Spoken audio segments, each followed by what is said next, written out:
અમદાવાદમાં સરકારી માર્ગદર્શિકાના ઉડ્યા ધજાગરા। નારણપુરા વિસ્તારમાં કન્સ્ટ્રક્શન સાઇટ પર કામગીરી।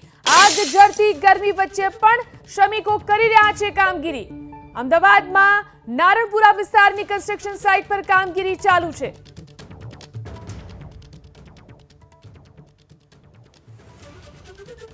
તો જે રીતે 1 વાગ્યાથી 4 વાગ્યા દરમિયાન સરકારની ગાઈડલાઈન પ્રમાણે શ્રમિકોને કામ બંધ કરાઈ અને આરામ આપવાનું કહેવામાં આવ્યું છે, ત્યારે આજે 46 ડિગ્રી તાપમાનની અંદર પણ અમદાવાદમાં નારણપુરા વિસ્તારની અંદર કન્સ્ટ્રક્શન સાઇટ પર કામગીરી ચાલુ છે।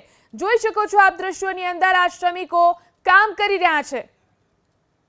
પાછળ જોઈ રહ્યા છો કે નારણપુરા વિસ્તારની પાર્ક વ્યૂ 1, 2 and 3 BHK એપાર્ટમેન્ટની સ્કીમ છે। ત્યાં બપોરનો સમય થયો છે અને એક શ્રમિક આપ જોઈ રહ્યા છો કે કામ કરતો જોવા મળી રહ્યો છે।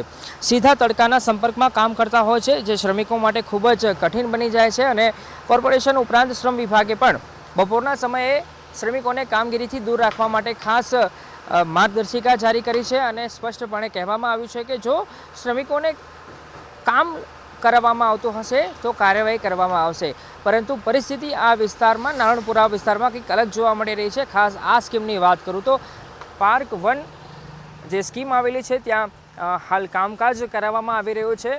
માત્ર એક શ્રમિક નહીં, પરંતુ અંદર આ બહારની ભાગે પતરા નાખેલા છે, એટલે અંદરની પરિસ્થિતિ તો હું બતાવી નથી શકતો, પરંતુ બહારની વાત કરું તો આપ જોઈ રહ્યા છો કે જે સિમેન્ટ તૈયાર કરવાના મશીન હોય છે, એટલે કે જે મશીન પણ અહીંયા જોવા મળી રહ્યા છે। એટલે અનુમાન લગાવી શકાય કે હાલ જે કામ છે, કામગીરી આ કન્સ્ટ્રક્શન સાઇટ પર હજુ પણ યથાવત છે। બપોરનો સમય થયો છે, તેમ છતાંય પર્ટિક્યુલરલી આ સાઇટ પર શ્રમિકોને આરામ નથી આપવામાં આવ્યો। શ્રમિકો અહીં કામગીરી કરવા માટે મજબૂર બન્યા છે। એટલે સતત એબીપી અસ્મિતા 3 દિવસથી અહેવાલ બતાવી રહ્યું છે કે બપોરનો સમય થાય ત્યારે શ્રમિકો પાસે કામ ન લેવું જોઈએ, એમને આરામ આપવો જોઈએ, પરંતુ આ સ્કીમની વાત કરું નારણપુરા વિસ્તારની તો કંઈક પરિસ્થિતિ અલગ છે, પરિસ્થિતિ વિપરીત જોવા મળી રહી છે અને બિલ્ડર અથવા તો જે સુપરવાઇઝર હોય છે એમના દ્વારા બપોરના સમયે પણ કામકાજ કરાવવામાં આવી રહ્યું છે।